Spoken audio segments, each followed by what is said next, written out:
Amém, glória a Deus. Vamos terminar o nosso estudo.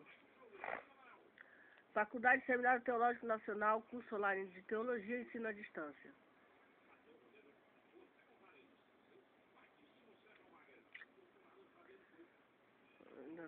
Será que eu li essa parte aqui? Aqui está a Jerusalém Celestial, amém? O céu para onde a igreja será arrebatada. Lindo aqui, né? Tem uma igreja, uma cidade santa, né? Está registrado lá no livro de Apocalipse, a cidade santa. Não é essa cidade de Jerusalém aqui, não. É uma cidade celestial, amém? A nova Jerusalém que está, repito, revelada para nós lá no livro de Apocalipse. A Jerusalém celestial, o céu para onde a igreja será arrebatada, amém? Então, lá quem é o Rei Jesus, amém? Lá é o reinado da monarquia. Não é aqui como a democracia, essa bagunça toda, não. Lá é o Rei Jesus, os apóstolos, amém? Lá é o reino do céu, onde Jesus é o rei, regerá, nós somos seu povo. Lá não vai ter injustiça, como aqui tem injustiça, se comete muita injustiça. Lá não vai ter fome, não vai ter sede, não vai ter preocupação, não vai ter ódio, não vai ter ódio. Não vai ter matança, assassinato, não vai ter abominação. Lá não vai ter outros deuses, tá entendendo? Lá só vai existir adoração ao Rei Jesus Cristo. É um novo sistema, é um novo mundo. Não vai ter mulheres presidentes da república, não vai ter... Enfim, acabou esse mundo aqui para nós. Esse mundo aqui acabou, ele vai passar, ele já passou. Agora nós estamos focados no novo mundo, no mundo de Deus. Então, a igreja, ela será arrebatada ao céu, que é a mesma coisa que Jerusalém Celestial. Leia. Mas ter chegado ao Monte Sião, a cidade do Deus vivo, a Jerusalém Celestial, a miríades de anjos, a Universal Assembleia, Igreja dos Primogênitos escrito nos céus, e a Deus de todos os espíritos dos justos aperfeiçoados. Hebreus 12, 22. E o que vai acontecer com os incrédulos? Os incrédulos, as pessoas que não creem em Deus, vão estar sofrendo tanto nesse mundo, vão sofrer, como quando morrer vão para o inferno. Aí vão lá no inferno, ai meu Deus, eu ouvi falar de Jesus, eu ouvi falar do Evangelho, mas eu não acreditei, eu não criei, eu murmurei, eu gozei, eu zombei, eu escarnei, eu desprezei, eu rejeitei. Ai, meu Deus, arrependimento, mas já é tarde.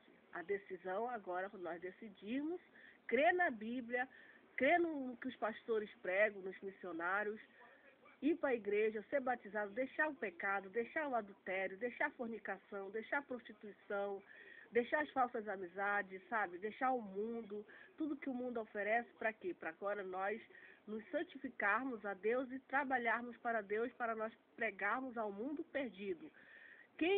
Eu vou prestar conta diante de Deus nessa minha geração, eu estou com 40 anos, estou na geração 21, no século XXI. Eu estou testemunhando de Jesus, estou testemunhando, ainda que eu não ganhe uma alma. Não ganhou uma alma, mas eu estou fazendo o que Jesus mandou. Ide por todo mundo e pregai o meu evangelho. Amém? Eu estou fazendo o que Jesus mandou. Então, se creu, creu. Quem não creu, eu testemunhei. Eu fiz a minha parte, não escondi a minha fé.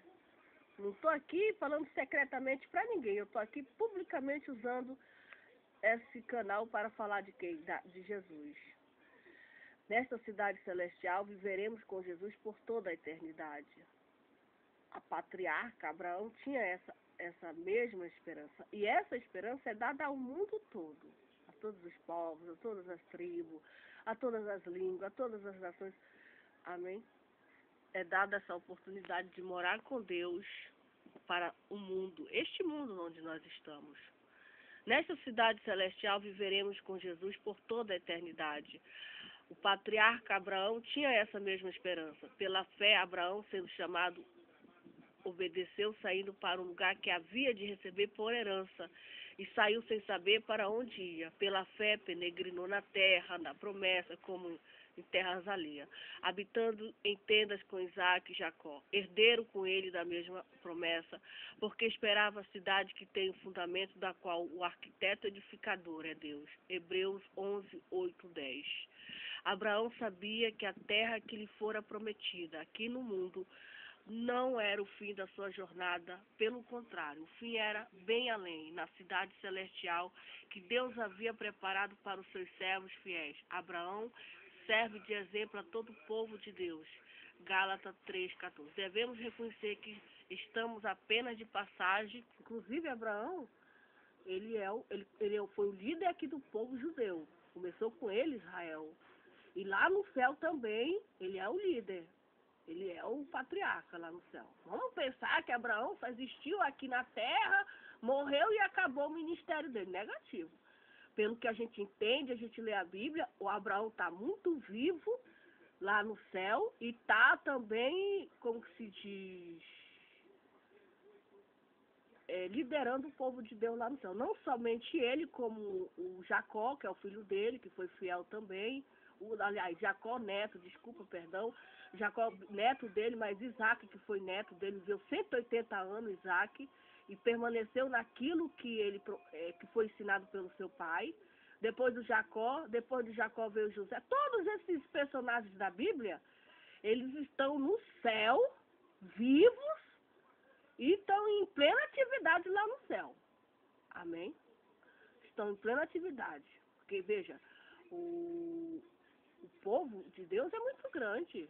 Vamos imaginar. Desde Noé até agora, muita gente creu na Bíblia. É milhões e milhões de gente. Não dá para dizer, não dá incontável. É como areia, séculos e mais séculos. E sabe Deus quantos séculos ainda vem aí pela frente? Ninguém sabe. Ninguém sabe. Só sabe que vai ter um fim, vai, mas ninguém sabe. O século 25 é o final. O século 26 não, e ninguém sabe qual é o fim Ninguém sabe. Só sabe-se que vai ter um fim. E quando chegar esse fim, Deus vai juntar todo mundo que creu nele, que viveu na terra, etc., que creu no Evangelho, e todo mundo que está salvo. Todas as gerações vão ajuntar, ele vai colher, ele vai separar, etc., e vai para o céu. E lá no céu vai ser liderado pelos homens de Deus. Os 25 anciões, é um povo, é um mundo. E a liderança dos apóstolos também, os apóstolos. O rei é Jesus Cristo. Aí tem os apóstolos, tem os pastores, tem os profetas, tem os anciões, tem os sacerdotes. A minha missão lá no céu, eu não sei o que eu vou fazer. Só Deus, vou ser uma anja, um anjo de Deus. Eu vou só adorar a Deus, mas eu não vou adorar Jesus Cristo, vou adorar só como eu já adoro aqui na terra. Eu já adoro Jesus Cristo, não vai esperar eu chegar no céu para adorar, não. Eu já começo a adorar ele aqui da terra, começo a professar a minha adoração. Lá no céu é o clímax, é o cumprimento daquilo que eu comecei a fazer aqui na terra, enquanto a minha consciência, Deus me deu essa consciência, essa inteligência aqui. Como eu falei, o livre-arbítrio. Porque é nós que decidimos quem a gente adora, é nós que decidimos, não é Deus que vai tomar decisão por mim, tu vai me adorar, tu vai me servir, não. Não cabe a Deus isso aí, não, cabe a mim. Eu decido a servir a Cristo, eu decido a crer em Cristo, eu decido adorar a Cristo. E aí, mediante a minha decisão, Deus acolhe. Por quê? Porque Ele me deu livre-arbítrio. Ele deu livre-arbítrio para o homem. Amém?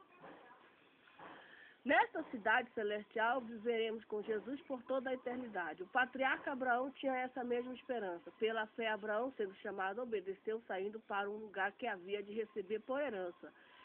Isso aqui eu já li. Não vou repetir, senão vou ser repetitiva. Abraão sabia que a terra que foi prometida aqui no mundo não era o fim de sua jornada. Pelo contrário, o fim era bem além, na cidade celestial que Deus havia preparado para os seus servos fiéis. Abraão serve de exemplo a todo o povo de Deus. Gálatas 3,14. Devemos reconhecer que estamos apenas de passagem neste mundo. Nós estamos apenas de passagem para esse mundo. Ou vivendo com Deus, separados, ou também sem Deus. Mas que a nossa existência é eterna ou no céu com Deus, ou no inferno com sofrimento eterno, castigo eterno por ter rejeitado Deus aqui no plano, nesse plano aqui onde nós estamos, aqui nesse plano onde todo mundo viveu, onde todo mundo morreu. O inferno nada mais é do que um castigo de pecados e pecados que nós estamos plantando e vamos colher aonde? Ou no céu ou no inferno. É uma colheita. Amém? Eu creio dessa maneira e dessa maneira eu prego. Então, o que faz os mundanos? Hebreu 11:13. Devemos nos considerar estrangeiros e exilados na terra. Esta não é a nossa pátria, mas território estrangeiro. O fim da nossa peregrinação será a pátria melhor. Hebreus 11:16, Filemão 3:20. A Jerusalém Celestial, Hebreus 12:22, e a cidade permanente, Hebreus 13:14. Doutrina da vida após a morte, o céu. Há muito tempo atrás, em meio ao sofrimento e à morte, Jó perguntou: morrendo o homem, porventura tornará a viver? Séculos se passaram antes de haver a resposta certa, a qual dada por Jesus Cristo. Disse-lhe Jesus: eu sou a ressurreição e a vida. Quem crê em mim, ainda que morra, viverá. E todo que vive e crê em mim, não morrerá eternamente. Crê isto? João 11:25-26. Na véspera da sua crucificação, Jesus disse a seus discípulos: na casa de meu pai há muitas moradas. Se assim não fora, eu vos teria dito. Pois vou preparar-vos lugar, e quando eu for e vos preparar lugar, voltarei e vos receberei para mim mesmo, para que onde eu estou, estejais vós também. João 14:2-3. O lugar de que Jesus falou, o céu, ele é a esperança de todo aquele que nele crê. Então, fazendo um comentário sobre o arrebatamento, ainda falando sobre o arrebatamento da igreja, os crentes fiéis vão ser arrebatados. Os crentes verdadeiros fiéis. E os crentes infiéis, eles vão ficar. E aí haverá aquele desespero. Que eles vão saber, porque haverá aquele desespero. Mas ainda para esses crentes infiéis ainda terá uma nova chance. Mas agora eles vão morrer. Eles vão pregar o evangelho, vão morrer, vão ser perseguidos e vão morrer. Amém? O céu é real. Na era da fantasia, dos efeitos especiais do misticismo e da apatia espiritual. É fácil interpretar o céu de maneira errada, mas a Bíblia é bem clara quanto à existência e ao propósito do céu. E já que o céu e o estado eterno são parte do plano de Deus para eras, o céu e a profecia estão relacionados integralmente. Deus não julga apenas, mas também é amor. Por isso, ele providenciou o caminho para escaparmos do inferno. Para aqueles que aceitam seu caminho de salvação, ele preparou um lindo lugar chamado céu. Ali reina a alegria, o descanso supremo. Ali estão totalmente ausentes do pecado, do sofrimento, do desapontamento e a solidão. Trata-se de um lugar de glória eterna na presença do próprio Deus e de Jesus Cristo, ao invés da perdição eterna. Veja Apocalipse, que bondade, né? Poxa, Jesus, eu mereci o inferno. Poxa, eu estava indo para o inferno, Jesus. Por causa de quê? Dos meus pecados. Eu fiz tanto pecado, tanta iniquidade, tanta abominação. Eu mereci o inferno e o Senhor me livrou desse lugar terrível. O Senhor me salvou desse perigo terrível. Então nós vamos ser gratos a Deus por resto da nossa existência. Porque Ele fez isso, é Ele que faz isso para o pecador, para a pecadora. Eu criei, Jesus. Então tu mereces toda a honra, toda a glória, porque tu me livraste do perigo maior. Esse perigozinho que a gente vê aqui na terra, o perigo eterno, o castigo eterno, preparado para o Satanás e seus anjos. Deus não julga apenas, mas também é amor. Por isso, ele providenciou um caminho para escaparmos do inferno. Eu já li isso aqui, né? Para aqueles que aceitam o seu caminho de salvação. Só para aqueles que aceitam o caminho de salvação, amém?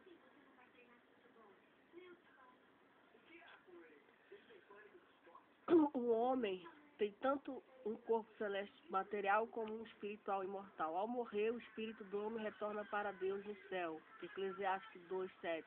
Paulo diz que quando ele morresse, estaria presente com o Senhor, 2 Coríntios 5:6-8. Filipenses 1:21-23. Mesmo os espíritos dos homens ímpios permanecem conscientes sofrendo tormento. Lucas 16, 19 e 31. Muitas pessoas ficam confusas com a palavra morte. Elas creem que ela significa aniquilação ou fim da existência. Contudo, a ideia básica da palavra morte é separação. A morte material significa a separação do corpo e do espírito.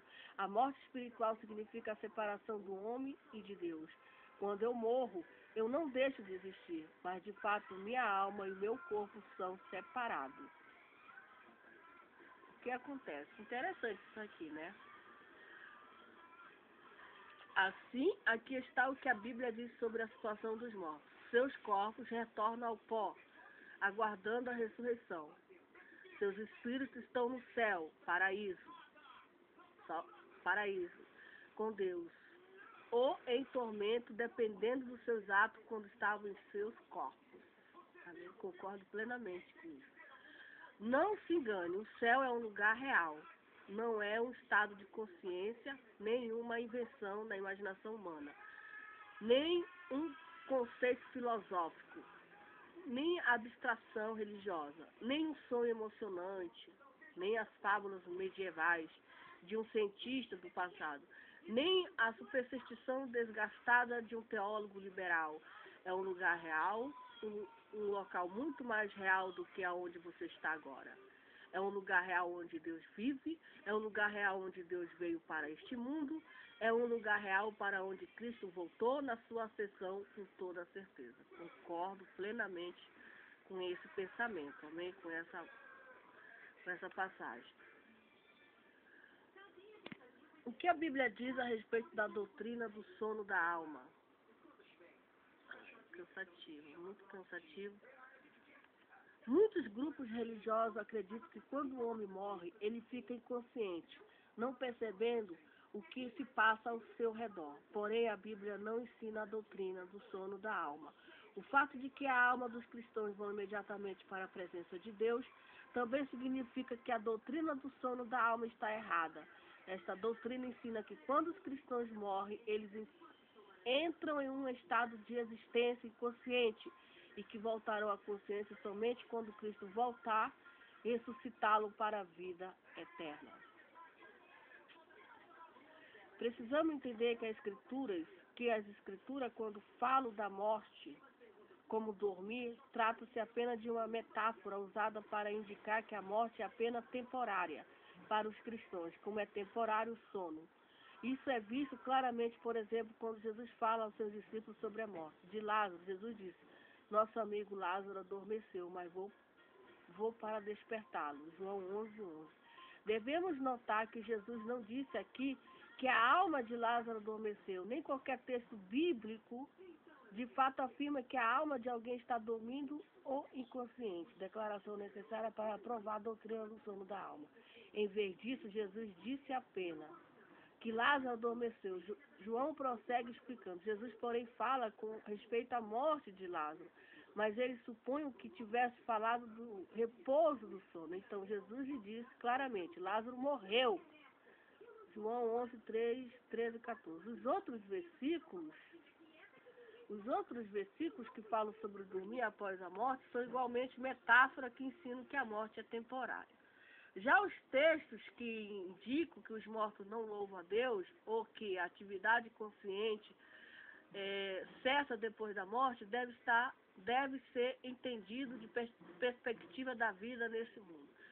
De nossa perspectiva, uma vez que pessoas estejam mortas, ele não se envolve mais com atividade como essa, mas o Salmo 115 apresenta a perspectiva bíblica plena sobre essa posição. O texto diz, os mortos não louvam o Senhor, nem os que descem a região do silêncio.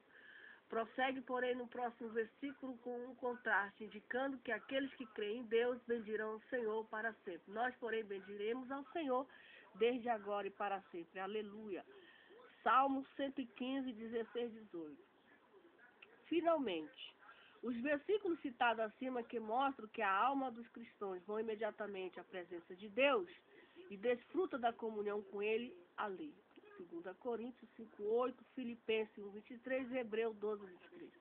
Indicam todos que os cristãos têm consciência e comunhão com Deus imediatamente após a morte. Jesus não disse, hoje já a terás Hoje já não terás mais consciência de nada que está acontecendo, mas sim hoje estará comigo no paraíso. Quando eu morrer, né? A meu espírito, minha alma vai lá para o céu. Ai, Jesus, eu criei tanto em ti lá na terra. Eu te temi, né? Ai, Senhor, agora é realidade. Eu estou aqui, eu criei tudo o que a Bíblia falou. Eu amei a Bíblia, eu adorei a Bíblia. Sabe? E agora eu estou aqui, a minha alma te vê, o meu espírito, o meu corpo está morto lá na terra. Já acabou a minha missão. Tá entendendo? Vai ser assim. Vai ser assim. Jesus me conhece. Ele me conhece. Ele me conhece. Ele sabe quem eu sou. Sabe perfeitamente. Ele conhece todo mundo na terra. Não é, Jesus conhece. O Jesus da Bíblia conhece todo mundo da terra. Amém? Isso aí, provas bíblicas, já falei. Finalmente, os versículos citados acima que mostram que a alma dos cristãos vai imediatamente à presença de Deus e desfruta da comunhão com Ele. Indico todos que os cristãos têm consciência e comunhão com Deus imediatamente após a morte. Jesus não disse, hoje já não terás mais consciência de nada que estás acontecendo, mas sim hoje estarás comigo no paraíso. Lucas 23, 43. Certamente, o conceito do paraíso naquela época não era de existência inconsciente, mas sim de existência de grande bênção e de regozijo na presença de Deus.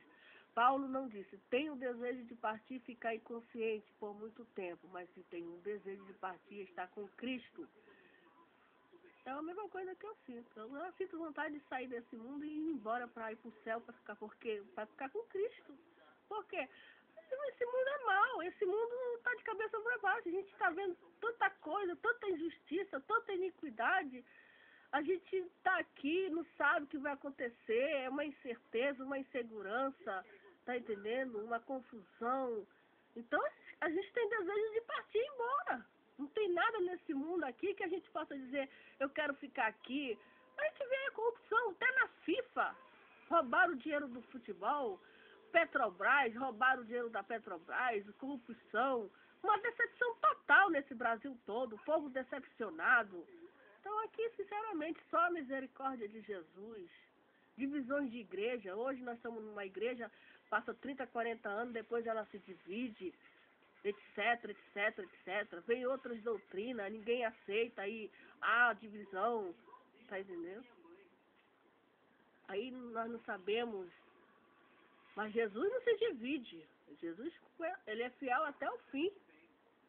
Certamente o conceito de paraíso naquela época não era de existência inconsciente, mas sim da existência de grande bênção, de regozijo na presença de Deus. Paulo não disse, tenho um desejo de partir e ficar inconsciente por muito tempo, mas sim tenho o desejo de partir e estar em Cristo. Filipenses 1, 2, 3. E sem dúvida, ele sabia que Cristo não era um salvador inconsciente, adormecido, mas sim alguém que está vivo, ativo e reinando no céu. Estar com Cristo era desfrutar a bênção da comunhão da sua presença, e essa é a razão porque partir. Estar com Ele era incomparavelmente melhor. Filipenses 1:3. Foi por isso que ele disse, preferindo deixar o corpo e habitar com o Senhor. 2 Coríntios 5, 8. Apocalipse 6, 9, 11, 7, 9, 10.